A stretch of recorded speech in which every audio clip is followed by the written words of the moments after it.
Thank you to WAPES for the invitation. Thank you to Diana Peck as well. I'm always happy to be here in the African territory, whether it is in the sub-Saharan Africa or North Africa, and more particularly in Morocco. And regards the topic and the subject of this workshop, I think that we have two different aspects to take into consideration that we have to distinguish. So on one hand, we have the way that are seen or being done, the political programs and strategies for youth employment, and on the other side, what are the channels? And in these roundtables, we can see these two different aspects as they are split. So let's start with the programs. We see that there is an improvement that is very important throughout the past few years. We moved from just some detailed programs trying to regard the employability of the youth to having more global programs. And in the framework where I'm working, we can see that there are some very innovative programs that are different as well, that maybe I will talk about for at least the ones that I know. First, we have a will. First, in the 1980s in Europe and France, we had this will of having an approach, integrated approach for all the services that are being given or delivered to the youth to help with their employability, which is transportation, housing, and so on. In the developing countries, for example, sub-Saharan Africa that I work with, we notice today the same will at the level of what we call the active politics. So this is a lot of measures or programs dedicated to specific public that allow to target better the category of the youth within these programs, and also the will to have a global conception. I will first give the example, which I think is very interesting, of Burkina Faso. In Burkina Faso, they have designed a program that is specific to employment of youth, that is run or organized in the following way. First, the service of the public service of employment, ANPE, which is the base that organizes this program, and it is implemented by other partners, whether at the level of the ministry, and we have also other partners. We talked about the Ministry of Agriculture and graduate people from the urban area. So we have an organization that is very interesting, where the employment service plays the main role for moderating this program. And it is a program that is perfectly integrated, that targets different channels that are covered by the public service of employment and different services concerned by this program. Another program that I think is interesting, and I'm sure my Algerian colleague will talk about tomorrow, it is the program where the public service of employment plays an important role. It is called DAIP. The DAIP, I don't know what it is the acronym for. I think it's Professional Insertion of Youth, and it is a program that has as a target of training and building contract or capacity building. So this is also an interesting program. I'm not going to go into detail, but it plays a major role for employment. Another interesting program for youth employment. This time it's not the ministry or the public service of employment that plays the main moderating role, but it is a ministry dedicated to the youth in Togo, which is a ministry in charge of the youth and the youth development. And they have elaborated a strategy for employment and a program that for implementing this strategy.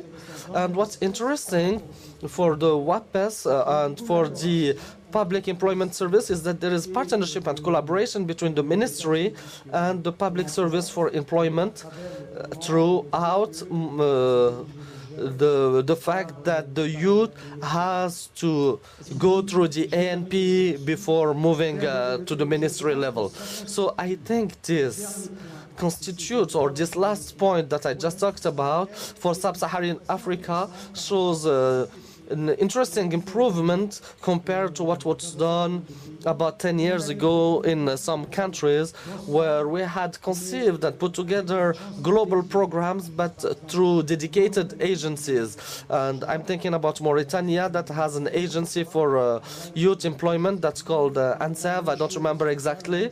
We have the same thing in Senegal and Mauritania. And today we have some other institutional problems that we have to face. So what I think is interesting in the evolvement that had happened the past few years, it is this will of having an integrated approach for delivering the service in the framework of having a global program for youth in employment. And I think there is a very important thing when we talk about integrated program. It is the notion of governance. In your experience, what is the best governance to have a successful or to successfully reach the objective while working with different partners, and what are the different channels? You talked about 3 different examples. So what are, in your first, is the governance mode innovative? And can we introduce it as a new channel? And on top of that, is the governance different? And is there a use of innovative tools and creative tools? So 2 things I would like you to talk about: governance and innovative tools that were used. Regards the governance, I will give you my opinion, which is my personal opinion based on my own experience.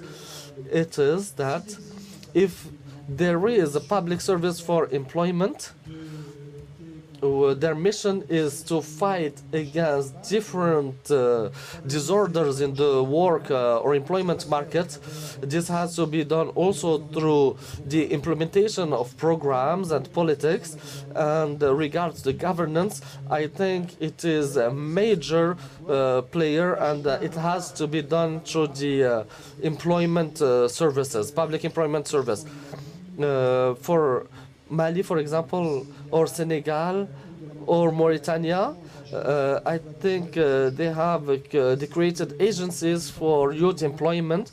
And you know, when we don't have a lot of means, it is also, as you know, extra expenditures.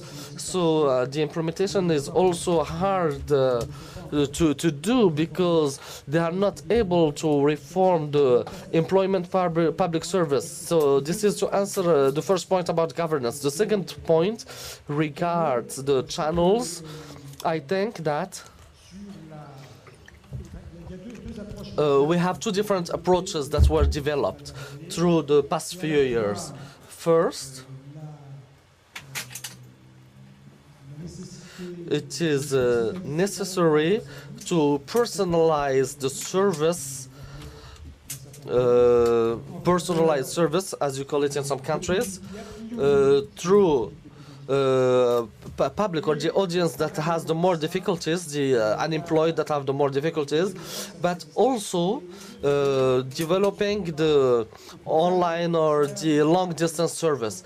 And these are both complementary, and they work in a complementary way. So in an environment where the means are restricted, so we have to give more means to the unemployed who have more difficulties. So we have to personalize the support and to personalize the work of the public employment services, and also in the same way allow those that are more autonomous to be able to access the services through long distance services or through online prestations that are given by the public service office. And what would be interesting through the examples we will see is to see if there is a specific unemployed people looking for a specific kind of service. And I think in the third roundtable we will talk about, or it will have as a thematic or a theme, handicap or special needs people. And for these people, having long distance service will be really interesting. But is one comparable to the other or against the other? No, we could have the same person in while looking for a job could use one or the other one of these two different methods of accessing the employment public service. So there is also the question about the kind of programs and the kind of public or audience that is concerned by a specific service, and we will enlighten you more. Again, since you're specialists of Sub-Saharan Africa, when we talk about innovative channels, and as I said earlier, we're on the streaming live, so is using the internet something that we see the most, or are we more using the mobile solutions through phones? So if yes, do you have, or do you today as an expert have sufficient enough data to talk about the impact of these innovative technologies? Because using cell phones in Africa is something very, very important, and this is a very important channel. And have you seen or noticed in your experience the switch to this type of channels, and what is your impact before we move to the other countries? Yes, that's true. There is explosion of the use of cell phones, mobile phones in Sub-Saharan Africa for one simple reason, because before they didn't have the infrastructures needed for it, and now they have it. But it's not enough to have a phone or a cell phone to be able to access the services, because the public employment services also needs to have the means that will allow it to give this kind of services. And one example that Morocco talked about, and that is very interesting, but they have done that. They started doing this before the sub-Saharan countries. But I think that this basic equipment is something that is needed in most of these countries, and we notice that the question of the means is very important for the development of this kind of services. When I talk about the means, I'm not talking only about the financial means, or resources. I'm also talking about human resources, because people in the public services, employment public services, have diversified competencies.